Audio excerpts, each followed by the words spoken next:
Nos últimos meses, o Brasil tem enfrentado uma crescente crise institucional que já ultrapassou as fronteiras nacionais e passou a gerar consequências no cenário internacional.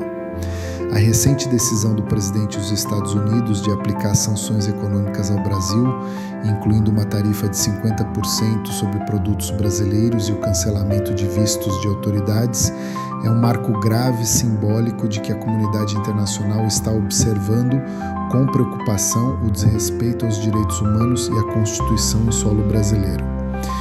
É o que, pai?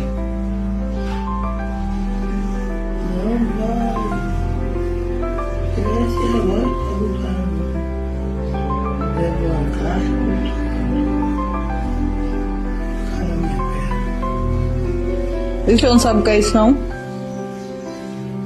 É um relógio? É um relógio. Tá certo. Vai tirar, viu? Tenha fé.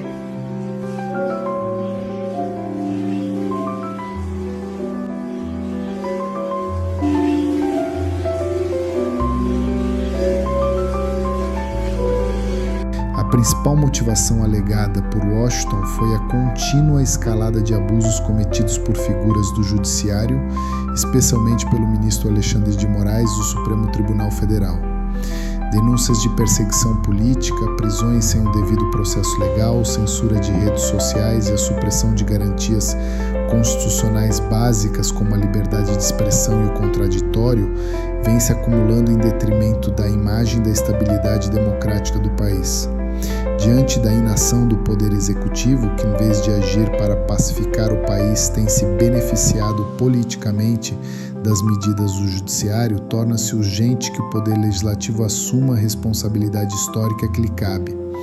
O Congresso Nacional é o único poder com legitimidade popular direta capaz de devolver o país ao eixo constitucional por meio de duas ações imediatas e complementares: a aprovação de uma lei de anistia e a abertura de um processo de impeachment contra o ministro Alexandre de Moraes.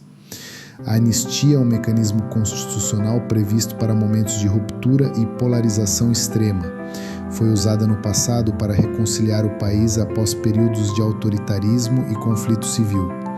Atualmente, milhares de brasileiros foram criminalizados em um contexto de excessos judiciais, sem a devida individualização de condutas, com processos baseados em delações genéricas, provas frágeis ou inexistentes.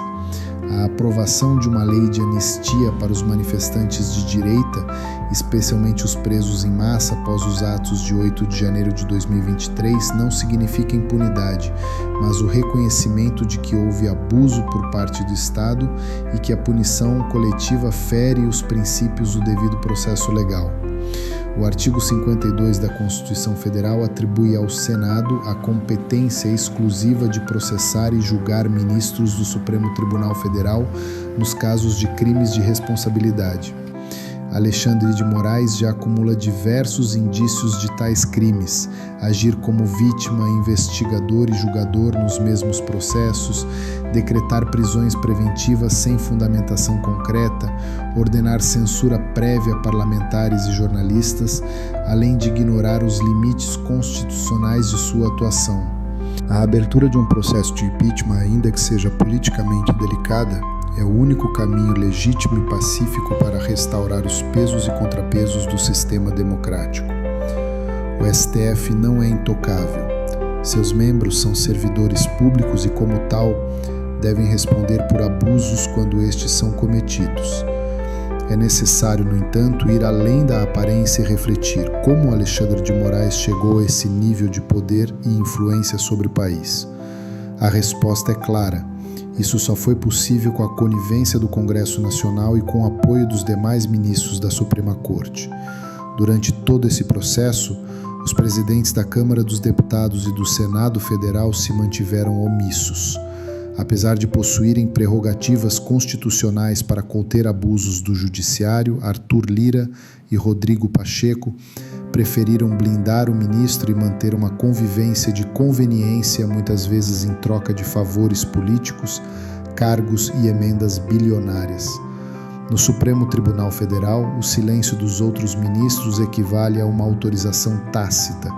Com raras exceções, todos apoiaram, referendaram ou se omitiram diante das decisões monocráticas e abusivas de Moraes.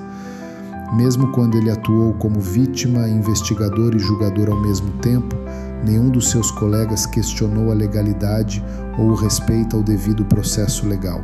É por isso que a solução não está apenas nas críticas públicas ou nas redes sociais, mas nas mãos de quem tem poder legítimo e responsabilidade histórica.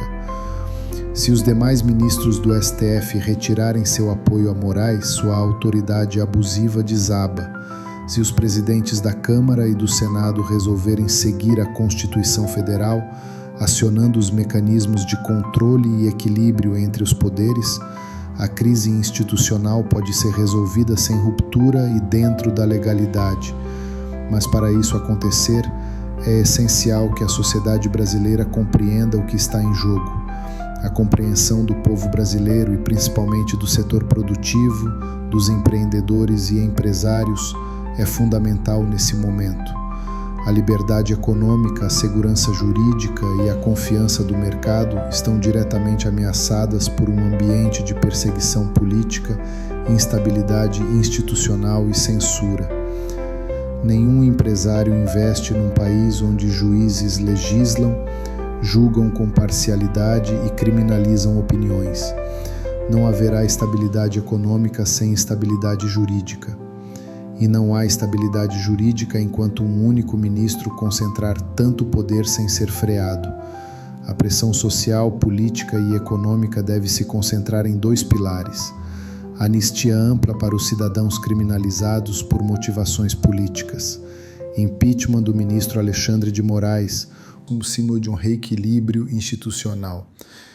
A omissão neste momento é cumplicidade. O legislativo precisa agir com coragem e visão de estadista, compreendendo que está em jogo não apenas a governabilidade atual, mas a credibilidade das instituições brasileiras no longo prazo.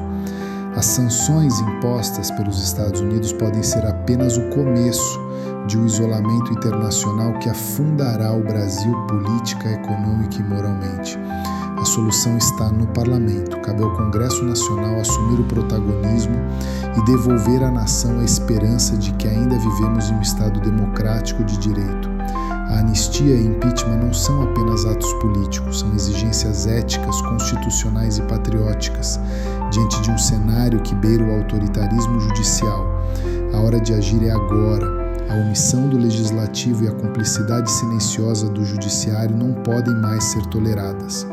A comunidade internacional já reagiu. Falta o próprio Brasil reagir. Ou o Congresso cumpre seu dever constitucional ou o Brasil se afasta cada vez mais da democracia. Anistia já. Impeachment já. Pelo Estado de Direito. Pela liberdade. Pelo futuro da nação.